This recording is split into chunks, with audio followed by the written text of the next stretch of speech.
우리가 사는 날 동안 건강하게 이렇게 살아야 된다. 누구나 다 그런 생각을 하지만 나이가 들고 늙어가면서 몸이 한 군데 두 군데 고장이 납니다. 기계도 오랫동안 쓰다 보면은 자꾸 부속이 고장이 나죠. 사용 방법을 잘 몰라가지고 잘못 사용해가지고 기계가 고장 나는 경우도 있고, 또 지나치게 무리하게 또 사용하다 보면 또 기계가 고장이 납니다. 오래 사용해서 낡아서 고장이 나든지 무리해서 고장이 나든지 간에 또 기계를 수리해서 또 잘 쓰면 또 잘 굴러가게 되어 있습니다. 우리의 몸도 그런 것이 아닌가 싶습니다. 치유 이적에 대한 말씀을 들으면서 여러분이 어떤 질고를 앓고 계시든지 간에 주님의 은혜로 다 고침받는 역사가 일어나기를 주님의 이름으로 기원합니다. 오늘 권사님 한 분이 기도 받으러 오셨는데 인공 관절 수술을 이제 왼쪽 무릎에 하신다는 그런 이야기입니다. 건강하신 줄 알았는데 나이 드신 권사님들 가운데 인공 관절 수술하신 분들이 많이 계세요. 제가 잘 몰랐는데 로봇으로 수술하면 사람이 수술하는 것보다 돈이 더 들어간다고 그래요. 더 정밀하게 수술하고 또 피도 덜 나고 뭐 해서 로봇 수술이 더 정밀해서 수술비가 더 많이 들어가는데 한 700만 원 들어간다는 얘기를 듣고 제가 깜짝 놀랐어요. 야, 이렇게 수술비가 이렇게 비싸구나. 그래서 흔히 듣는 이야기가 인공관절 수술했다고 하는 그런 이야기를 많이 듣지요. 이 교회에 나오기 위해서는 두 무릎, 두 다리가 튼튼해야 될 터인데 우리 나이 드신 권사님들 다 건강해지시기를 주님의 이름으로 기원합니다. 젊은이들은 늙어보지를 않아가지고 늙은 분들의 소름을 잘 알지 못합니다.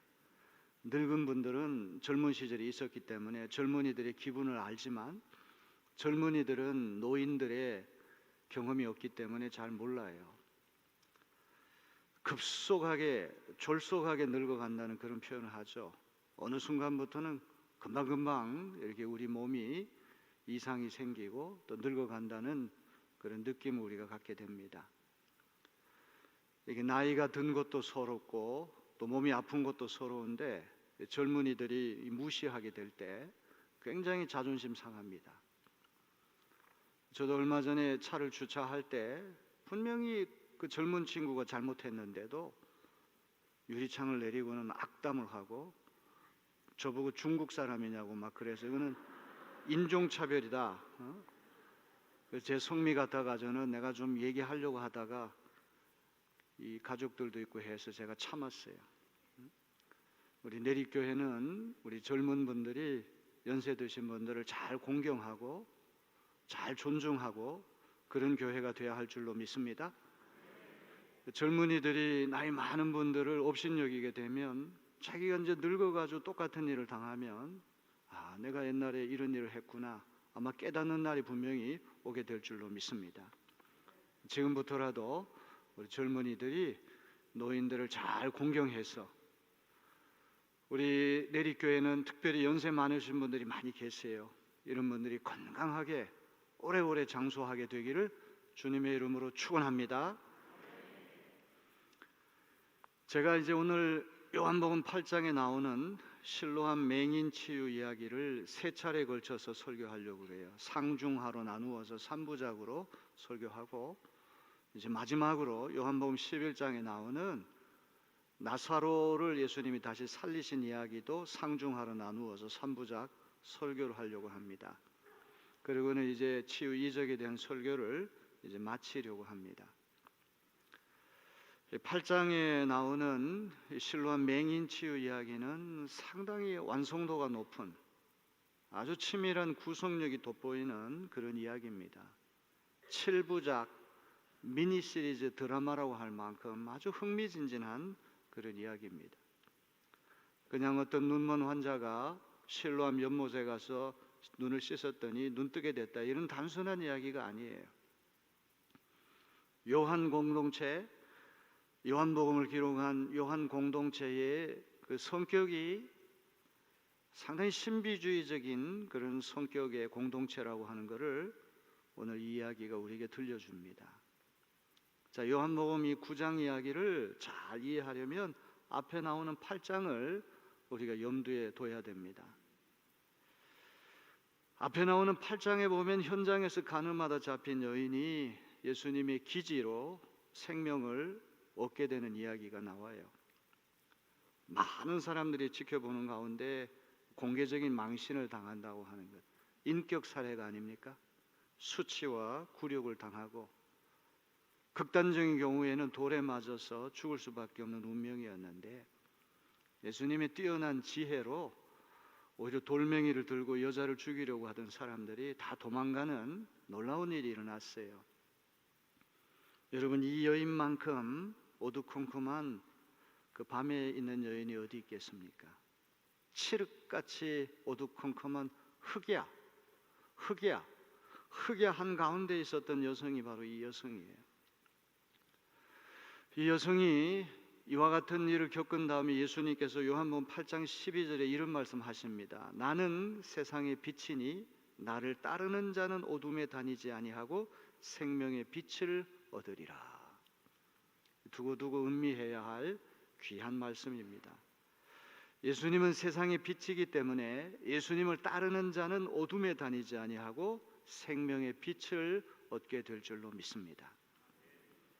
시력이 2.0 왼쪽 오른쪽 2.0이 다 나와가지고 100m 바깥에 있는 200m 바깥에 있는 물체까지도 다 확인한다. 특별히 몽고 그쪽에 사는 사람들이 들판에서 그 사냥을 하고 이렇게 되기 때문에 시력이 좋다고 그러잖아요. 또 바다에서 물고기 잡는 분들도 시력이 다 좋다고 그래요. 멀리 있는 것까지 몇백 미터에 있는 물고기까지 다 식별한다고 그러잖아요. 아무리 두 눈이 시력이 뛰어나다고 할지라도 밤이 오면 눈뜬 장님이 되고 맙니다. 시력이 아무리 좋아봤자 어두컴컴한 밤에서는 물체가 안 보입니다. 식별이 안 됩니다. 예수님이 세상의 빛이고 생명의 빛이기 때문에 설령 우리가 맹인이 되었다고 할지라도 세상의 빛이신 생명의 빛이신 예수께서 우리 두 눈을 뜨게 해주세요. 그러나 바리새인이나 유대인들처럼 나는 눈이 밝은 사람이다, 자기가 눈먼 장님이라고 하는 걸 인정하지 않는 사람에게는 세상의 빛이시고 생명의 빛이신 예수님이 있음에도 불구하고 칠흑같이 어두운 흑야 한가운데에 있게 되는 것이죠.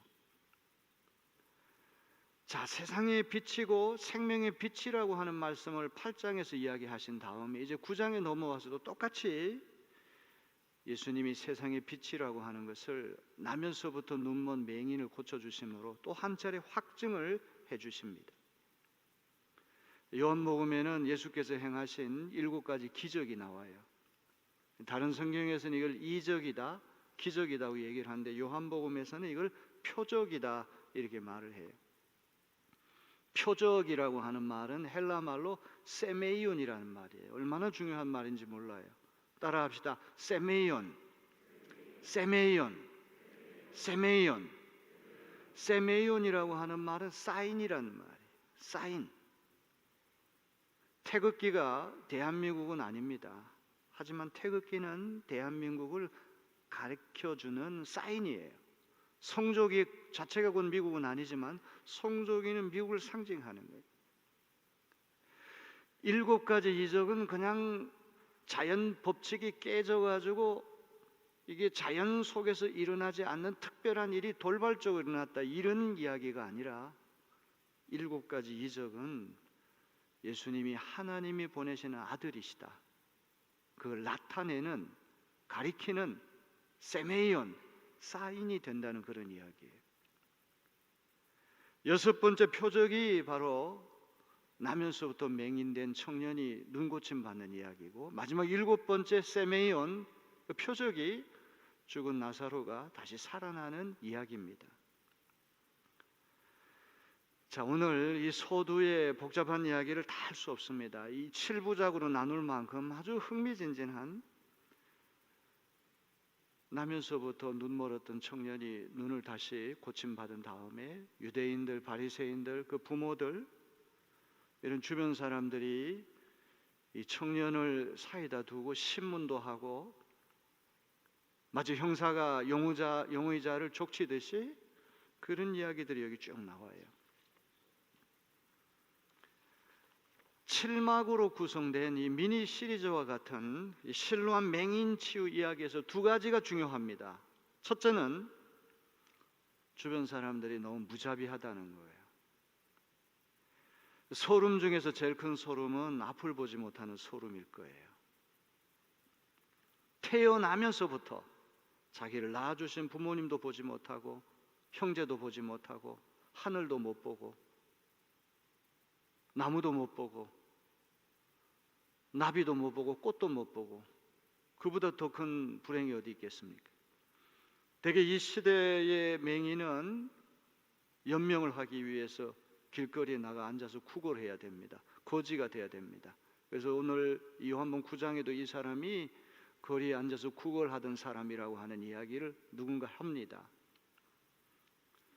그렇게 불행했던 사람이 예수님 은혜로 눈이 떴으면 얼마나 경사스러운 일입니까? 얼마나 축하할 일입니까? 그런데 여기 유대인들, 바리새인들은 하나도 기뻐하지 않아요.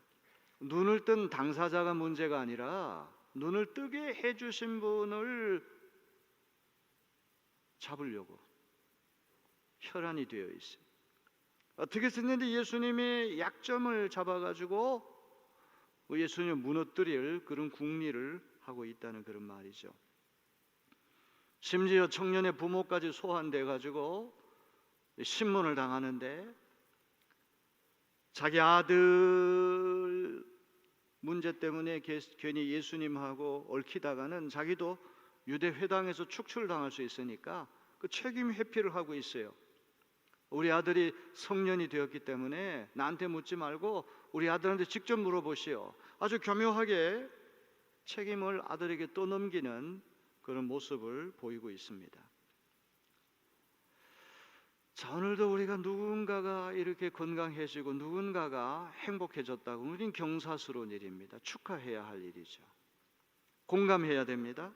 그런데 우리 사회가 그런 공감 능력을 자꾸만 잃어간다고 하는 것, 2000년 전에 이 맹인 청년 주변에 있던 이웃들과 다르지가 않습니다. 두 번째는 이 맹인 청년의 신앙이 점진적으로 발전한다고 하는 것이 중요해요. 사마리아 수가성의 여인도 예수님에 대한 이해가 점점점 발달하고 있어요. 오늘 우리의 신앙도 어제의 신앙보다 오늘의 신앙이 더 성숙하고 오늘보다 내일의 신앙이 더 성숙해져가는 발전적인 신앙이 되어야 할 줄로 믿습니다. 퇴보하는 신앙, 뒤로 물러가는 신앙이 돼서는 안 되겠죠. 여기 이 맹인 청년이 첫 번째 예수님에 대해서 뭐라고 얘기를 하는고 하니 예수라고 하는 사람 11절에 그렇게 말을 하거든요. 그러다가 17절에 가면 예언자 그렇게 말합니다. 이제 33절에 가면은 하나님으로부터 온 사람 이렇게 말을 해요. 그리고 맨 마지막에 가서는 로드 주님, 확고한 신앙의 경지에 안착했다고 하는 걸 보여주는 거예요. 예수라고 하는 사람, 예언자 중에 하나, 하나님으로부터 온 사람 이렇게 고백을 하다가 맨 끝머리에 가가지고 주님, 저는 주님을 믿습니다. 이런 신앙의 고백으로 넘어갑니다. 오늘 여러분들도 내리교회 나와가지고 믿음이 점점 자라나서 예수 그리스도를 여러분의 주님으로 고백하는 단계까지 나아가기를 주님의 이름으로 축원합니다. 예수께서 길을 가시다가 나면서부터 맹인된 사람을 보셨습니다. 이름이 누군지 출신지가 어딘지 배경에 대해서 아무것도 없이 나면서부터 맹인된 사람을 예수님 보셨다 이 말씀이 나와요. 이런 이야기는 오고 가는 세대의 이 맹인 이야기를 읽는 모든 독자들이 바로 이 눈먼 맹인이다 이런 마음을 갖고 이 말씀을 읽어야 된다는 말이죠. 그는 2000년 전에 그런 맹인일 뿐만 아니라 오늘 우리가 이 말씀을 읽을 때 바로 우리가 바로 이 눈먼 맹인 청년과 똑같다. 이런 시각으로 말씀을 읽을 때 이 말씀의 의미가 통하고 은혜 받는 역사가 일어나게 될 것입니다.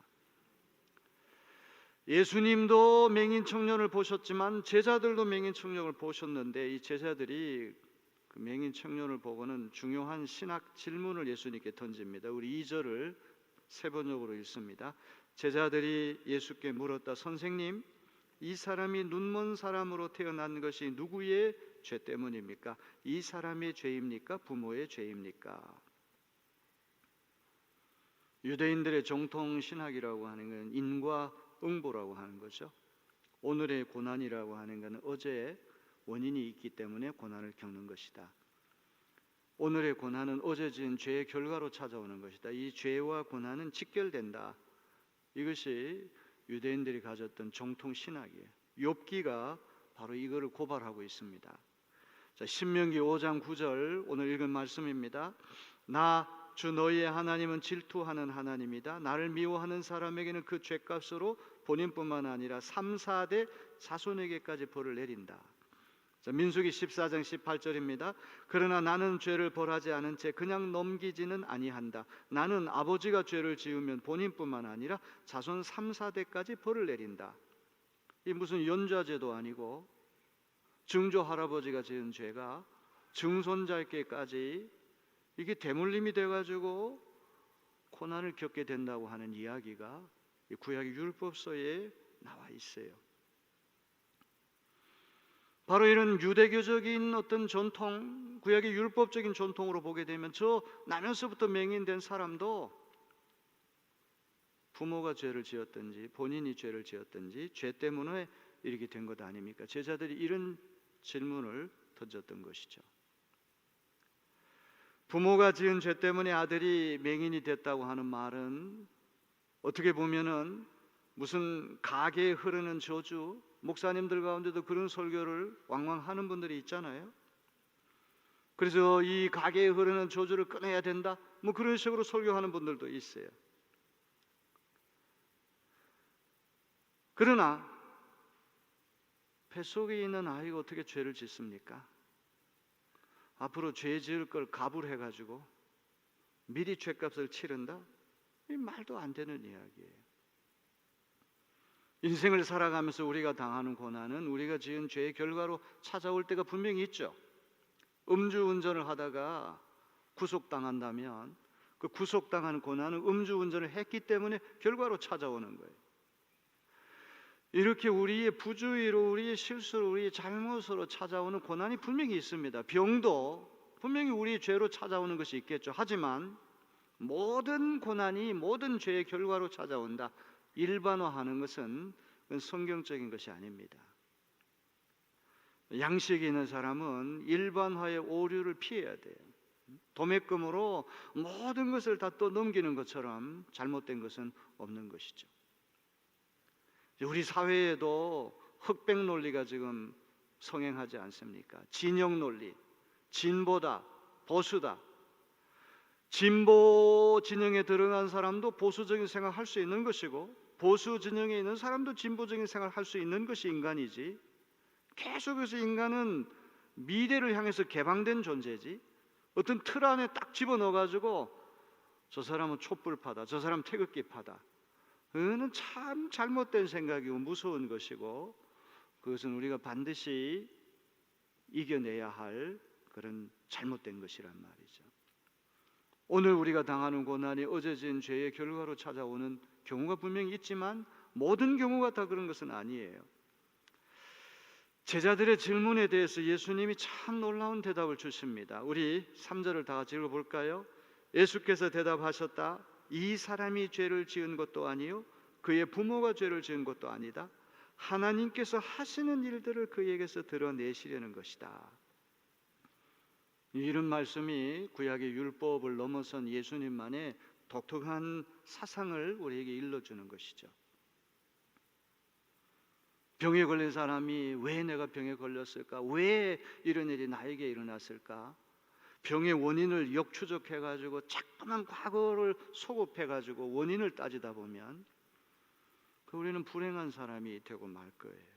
근데 예수님은 소극적이고 부정적으로 과거로 소급해가지고 왜 이런 질문을 던지시죠? 어떻게 오늘의 이 고난이, 오늘의 이 질병이 어떤 결과를 가져올 것인가? 미래지향적으로, 긍정적으로, 적극적으로 고난과 질병을 해석하신다고 하는 것이 율법을 넘어섰다고 하는 것을 우리에게 보여주는 것입니다.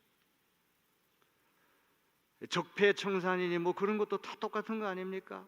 이미 지나간 것에 대해서 자꾸만 과거에 이것만 하면은 우리 미래로 나갈 수가 없는 것입니다.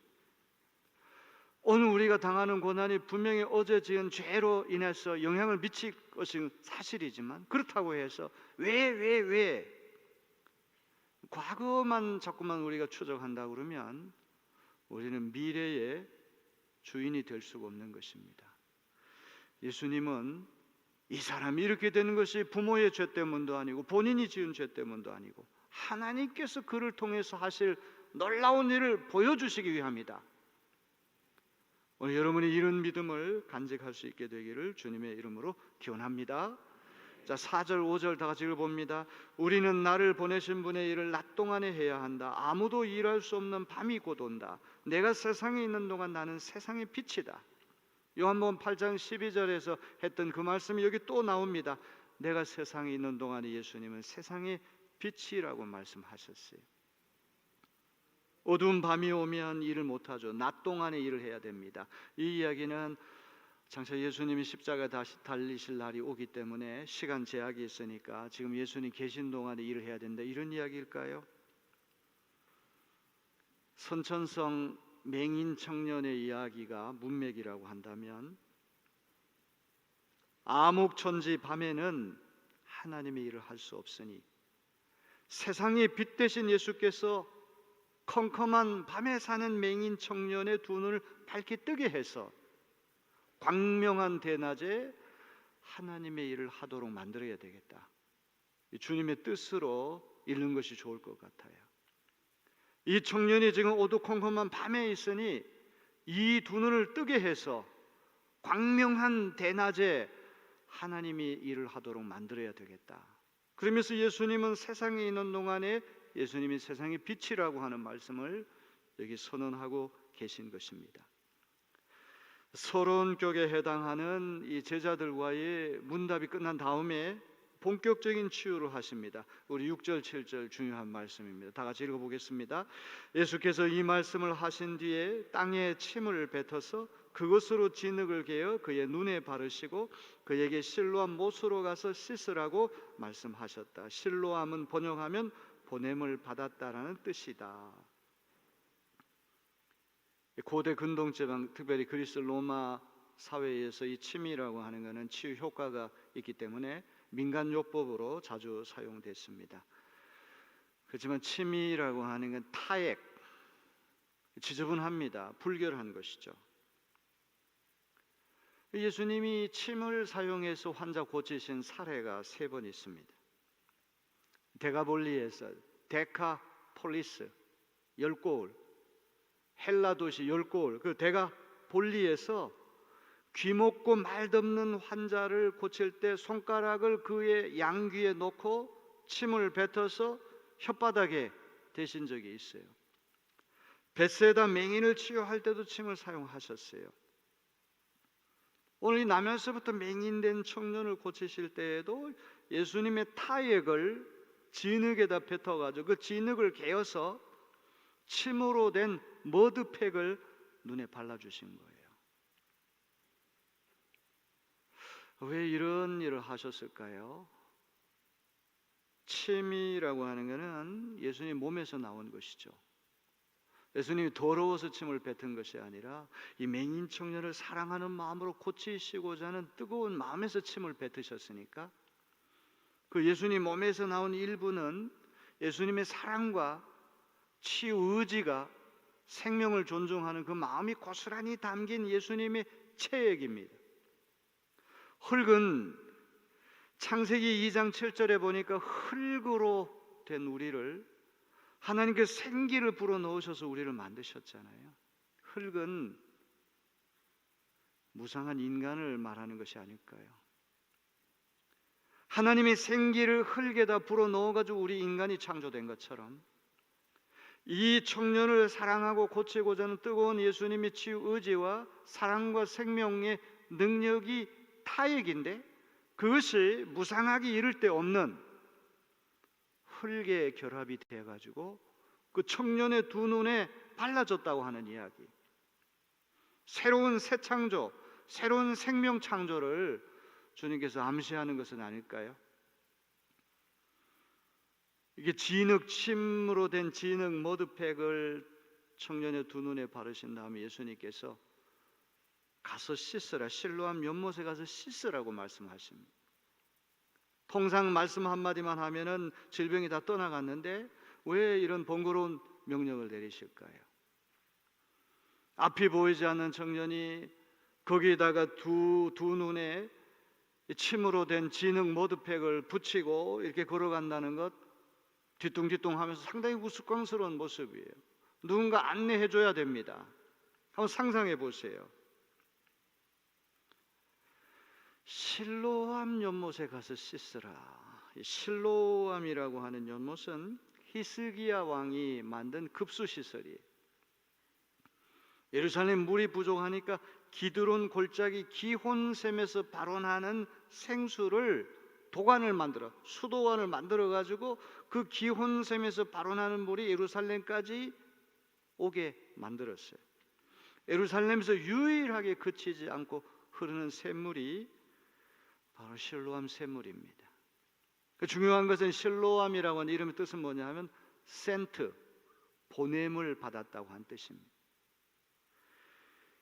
기혼샘에서부터 예루살렘까지 물을 보내줬다. 그래서 실로암이 된 거예요. 그런데 요한복음이 계속해서 줄기차게 강조하는 것은 예수님은 하나님이 보내신 하나님의 아들이라는 거예요. 예수님은 하나님에서 보냄을 받으신 하나님의 아들이라고 하는 것이 요한복음의 가장 중요한 주제거든요. 그렇다면 실로암이 보내졌다고 한 뜻인다면 그 실로암은 다름이 아닌 보냄을 받은 하나님의 아들 예수 그리스도를 말하는 것이죠. 실로암 연못에 가서 물을 씻는다는 얘기는 영원히 목마르게 하지 않는 예수의 생수로 그 눈이 뜨여졌다고 하는 그런 말이 아니고 무엇이겠습니까? 이제 이 말씀을 읽으면서 해석은 됐는데 이것이 우리 삶에 어떻게 적용이 돼야 되냐, 이것이 우리와 무슨 상관이 있느냐, 이제 이것이 가장 중요한 숙제죠. 저는 이 말씀을 읽으면서 우리 내리교회가 실로암이다. 이 강단에서 흘러나오는 생수의 강이 여러분의 눈먼 두 눈을 깨끗이 씻어서 밝게 해주는 역사가 일어날 것입니다.